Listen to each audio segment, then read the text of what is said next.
اب آئیے، جو میں نے کہا تھا کہ دی موسٹ ریلیونٹ آج کے دور میں قرآن کی عظمت کیا ہے.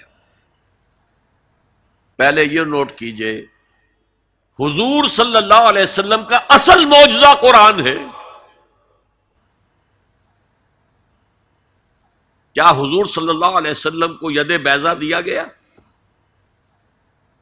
کیا لاٹھی دی گئی جو سانپ بن جاتی تھی؟ کیا حضرت عیسیٰ کی طرح احیاء موتیٰ کا معجزہ دیا گیا؟ کیا حضرت عیسیٰ کی طرح خلق حیات کا معجزہ دیا گیا کہ گارے سے پرندہ بنایا، پھونک ماری اڑتا ہوا پرندہ ہو گیا؟ یہ سارے معجزے حسی معجزے ہیں، حسی، جنہیں آنکھوں سے دیکھا جا سکتا ہے. جیسے حضرت صالح کی قوم کو ان کے مطالبے پر معجزہ دکھا دیا گیا، چٹان میں سے گابھن اونٹنی برآمد ہو گئی. ناقۃ اللہ، اللہ کی اونٹنی، آنکھوں نے دیکھا، آنکھوں کے سامنے ہوا. اس نوع کا صرف ایک معجزہ آتا ہے روایات میں حضور کا، اور وہ شق قمر ہے.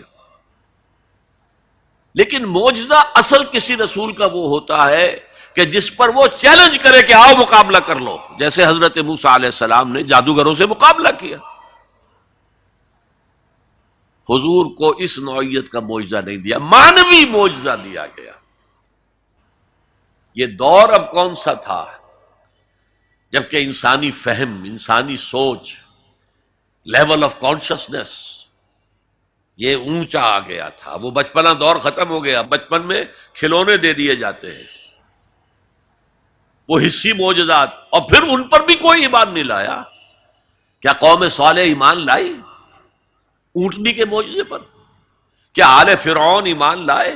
9 معجزے دکھائے ہیں حضرت موسیٰ علیہ السلام نے. یہ 2 تو پہلے تھے، 7 اور ہیں، کوئی ایمان نہیں لایا. آل فرعون میں سے کوئی ایمان نہیں لایا. حضور کا معجزہ قرآن ہے، اور چیلنج کیا ہے.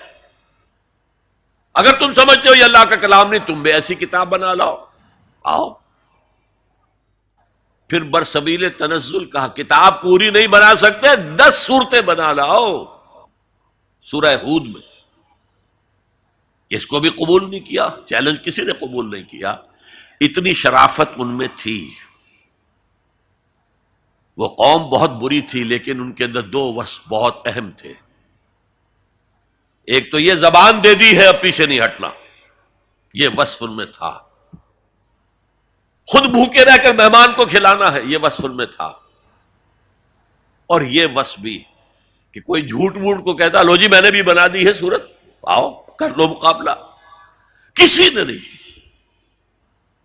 اور برسبیل تنزل یہاں تک گئے، اچھا ایک سورت بنا لاؤ. اور ایک سورت تو سورت العصر کے مانند بھی ہو سکتی ہے، 3 آیتوں کی. سورہ کوثر کے مانند ہو سکتی ہے، 3 آیتوں پر مشتمل. سورت النصر ہو سکتی ہے، 3 آیتوں پر مشتمل. وَإِن كُنتُمْ فِي رَيْبٍ مِّمَّا نَزَّلْنَا عَلَىٰ عَبْدِنَا فَأْتُوا بِسُورَةٍ مِّن مِّثْلِهِ، اس جیسی کوئی ایک سورت بنا کر دے آؤ. فَإِن لَّمْ تَفْعَلُوا وَلَن تَفْعَلُوا، ذرا غور کیجئے جو چیلنج ہے. اور اگر تم ایسا نہیں کر سکو اور ہرگز نہیں کر سکو گے، فَاتَّقُوا النَّارَ الَّتِي وَقُودُهَا النَّاسُ وَالْحِجَارَةُ، تو ڈرو اس آگ سے جس کا ایندھن بنیں گے انسان اور پتھر. یہ معجزہ کس اعتبار سے ہے قرآن؟ اولاً یہ معجزہ فصاحت اور بلاغت کے اعتبار سے تھا. اس میں عذوبت ہے، مٹھاس. حضرت لبید رضی اللہ تعالی عنہ سبع معلقہ کے آخری شاعر تھے.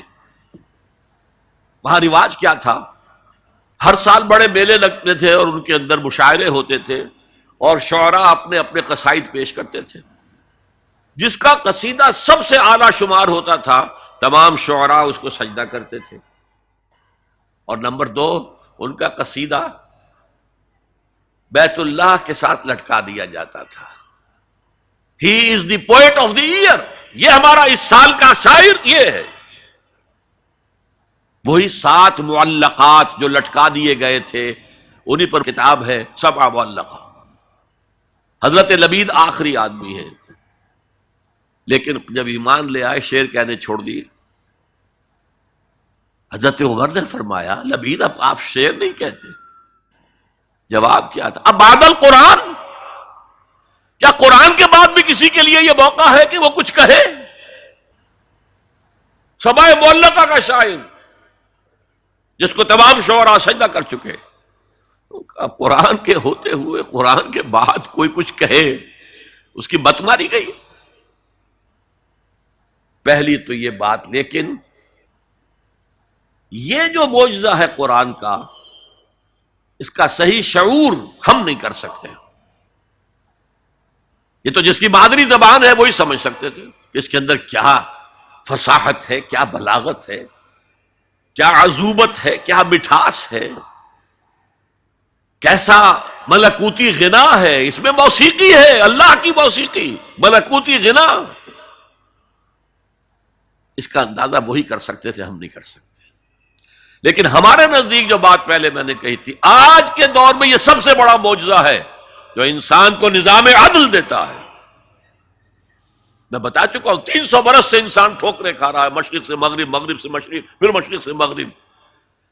حضور نے ایک دفعہ زمین پر نقشہ کھینچا سوا السبیل کا، تنکا لے کر ایک سیدھا خط کھینچا، اور ایک خط وہ ہے جو اس کو کاٹ رہا ہے. اس کے بعد پھر آپ نے ایک دائرہ بنایا، سیمی سرکل. وہ جنت ہے، یہ دنیا میں صراط مستقیم یا سواء السبیل ہے، اور درمیان میں جہنم کے اوپر وہ پل صراط ہے. قرآن کے راستے پر چلو گے اس لیے کہ وہ پل صراط جہنم کے اوپر ہے. وَإِن مِّنكُمْ إِلَّا وَارِدُهَا كَانَ عَلَىٰ رَبِّكَ حَتْمًا مَّقْضِيًّا. وہ اس پل صراط سے ہو کر جنت میں پہنچ جائے گا. اور انسانی عقل کے نتیجے میں سوچو گے تو وہ لیفٹ سے شروع ہو کر اس خط کو کاٹتا ہوا وہ رائٹ کی انتہا کو پہنچ جائے گا. معلوم ہوا ہم تو آسمان سے گرے اور کھجور میں اٹک گئے. پھر واپس آئے گا، چونکہ اللہ کی کتاب کو رہنما نہیں بنایا. پھر اس خط مستقیم کو کاٹتا ہوا اب وہ پھر لیفٹ کو پہنچ جائے گا. اس طرح آپ نے لکیریں کھینچی، یہ ٹیڑھے راستے ادھر سے ادھر، ادھر سے ادھر، ادھر سے ادھر ہو کر یہ جہنم میں جاتے ہیں سارے کے سارے. دنیا میں نظام عدل اجتماعی